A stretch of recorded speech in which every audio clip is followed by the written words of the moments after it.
Hi, welcome back to Book Club as we continue to read Crenshaw. We're still in part one.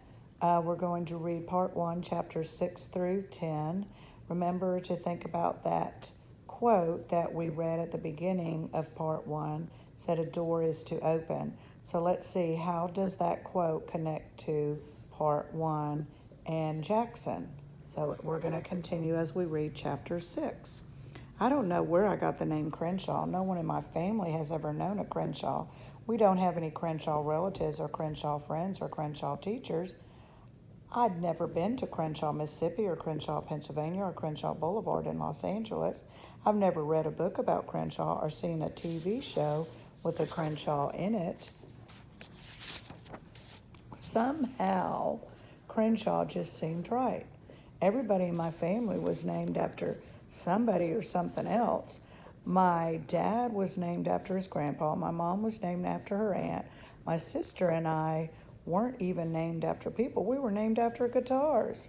It was named after my dad. I was named after my dad's guitar. It was designed by a manufacturer called Jackson. My sister was named after the company that made my mom's guitar. My parents used to be musicians. Starving musicians is what my mom calls it. After I was born, they stopped being musicians and became normal people. Since they'd run out of instruments, my parents named our dog after a famous singer called Aretha Franklin. That was after Robin wanted to name her fairy princess Cutie Pie, and I wanted to call her dog. At least our middle names came from people and not instruments. Orson and Mary Beth were my dad's uncle and my mom's great-grandma. These folks are dead, so I don't know if they're good names or not. Dad says his uncle was a charming curmudgeon, which I think means grumpy with some niceness thrown in. Honestly, another middle name might have been better, a brand new one that wasn't already used up. Maybe that's why I like the name Crenshaw. It felt like a blank piece of paper before you draw on it. It was like an anything is possible kind of name. Were you named after something or someone? There's Crenshaw peeking upside down. Chapter 7. I don't exactly remember how I felt about Crenshaw that day we met. It was a long time ago. I don't remember lots of stuff about what happened when I was young. I don't remember being born or learning to walk or wearing diapers, which is probably not something you want to remember anyway. Memory is weird. I remember getting lost at the grocery store when I was 4, but I don't remember getting found by my mom and dad, who were yelling and crying at the same time. I only know that part because they told me about it. I remember when my little sister first came home, but I don't remember trying to put her in a box so we could mail her back to the hospital. My parents enjoy telling people that story. I'm not even sure why Crenshaw was a cat and not a dog or an alligator or a Tyrannosaurus Rex with 3 heads. When I try to remember my whole entire life, it feels like a Lego project where you're missing some of the important pieces, like a robot minifigure or a monster truck wheel. You do your best you can to put things together, but you know it's not quite like the picture on the box. It seems like I should have thought to myself, wow, a cat is talking to me, and that is not something that usually happens at a highway rest stop. But all I remember thinking is how great it was to have a friend who liked purple jelly beans as much as I did.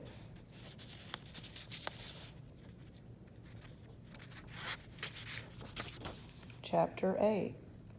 A couple of hours after the mysterious jelly bean appearance during cereal ball, my mom gave Robin and me each a grocery bag.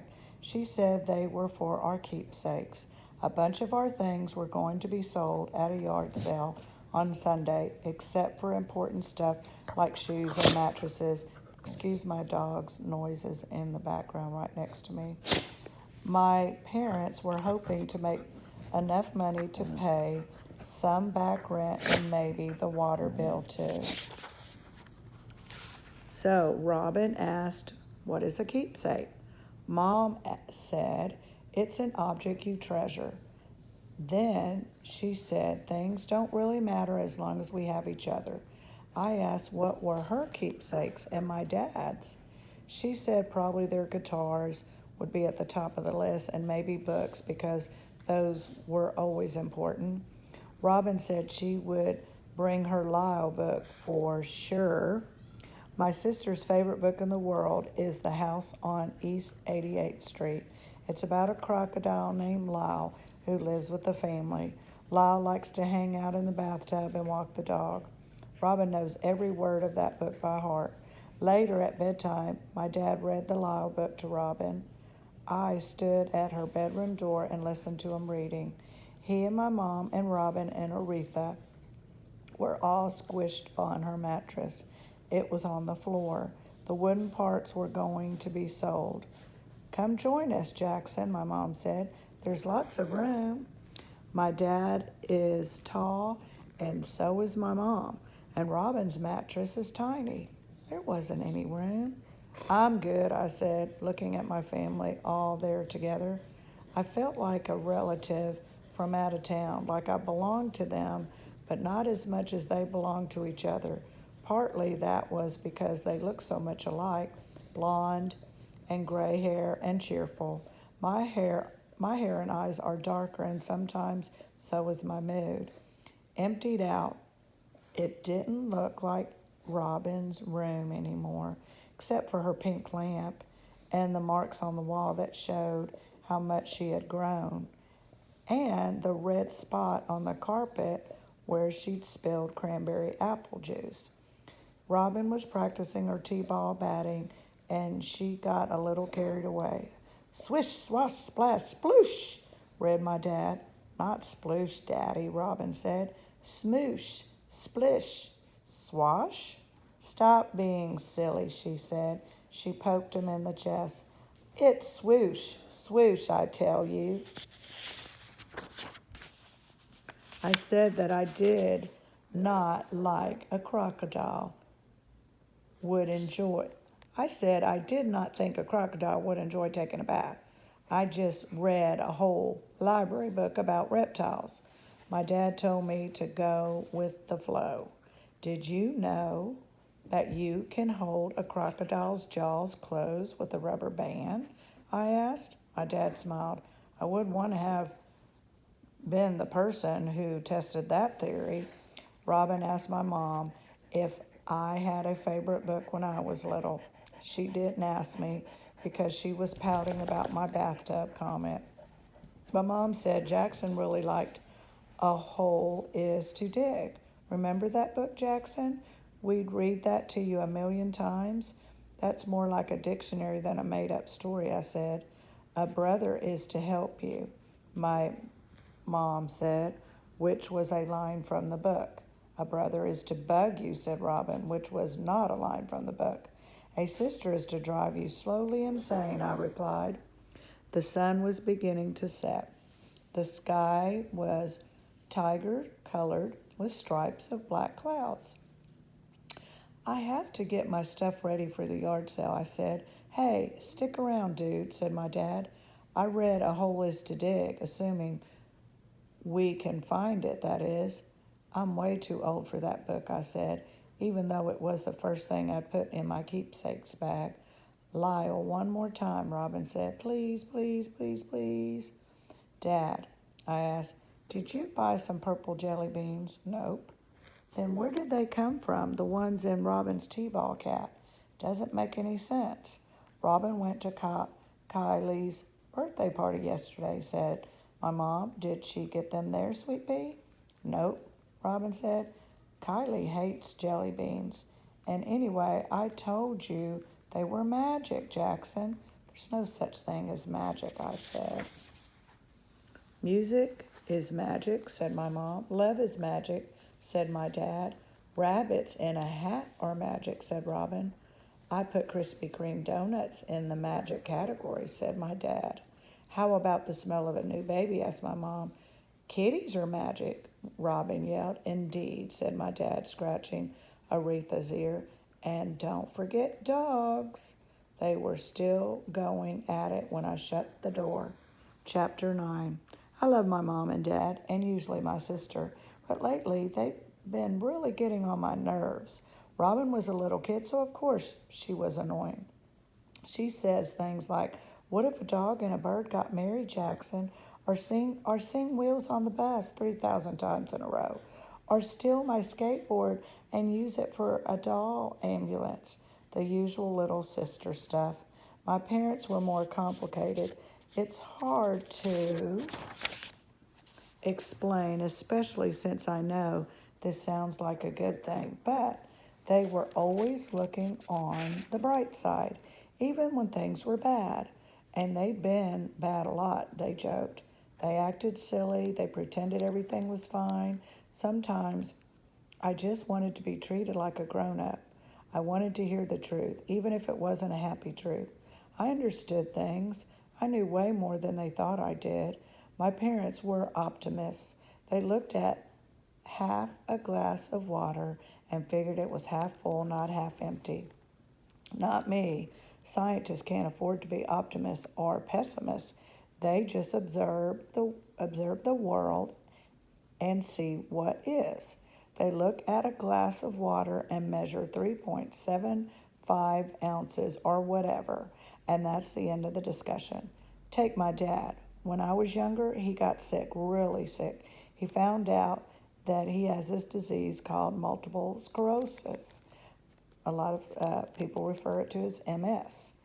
Mostly he has good days, but sometimes he has bad ones when it's hard to walk and he has to use a cane. When he learned he had MS, my doctor acted like it was no big deal, even though he had to quit his job, which was building houses. He said he was tired of listening to hammering all day long. He said he wanted to wear fancy shoes instead of muddy ones, and then we wrote a song about it called the Muddy Shoes Blues. He said he might work from home, so he taped a sign on the bathroom door that said Office of Mr. Thomas Wade. My mom put a sign next to it that said I'd rather be fishing, and that was that. Sometimes I just want to ask my parents if my dad is going to be okay, or why don't always have enough food in the house, or why they've been arguing so much.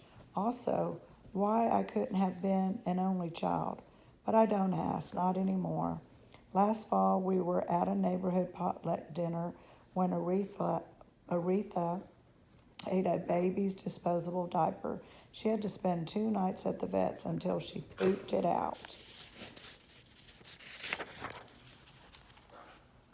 Poop in, poop out. My dad said when we picked her up, it's the cycle of life. The cycle of life is expensive, my mom said, starting at the bill. Looks like rent's going to be late again this month. When we got to the car, I came right out and asked if we had enough money for stuff. My dad said not to worry, that we just were a little financially challenged. He said sometimes it's hard to plan for everything unless you have a crystal ball and could see the future. And if I knew someone with a crystal ball, he would love to borrow it. My mom said something about winning the lottery, and my dad said if they won the lottery, could he please get a Ferrari? And she said, how about a Jaguar? And then I could tell they wanted to change the subject. So if you didn't know, a Jaguar and Ferrari are really expensive cars. I didn't ask any more hard questions after that. Somehow, I just knew my parents didn't want to give me hard answers. Chapter 10. After I got ready for bed, I lay on my mattress and thought things over.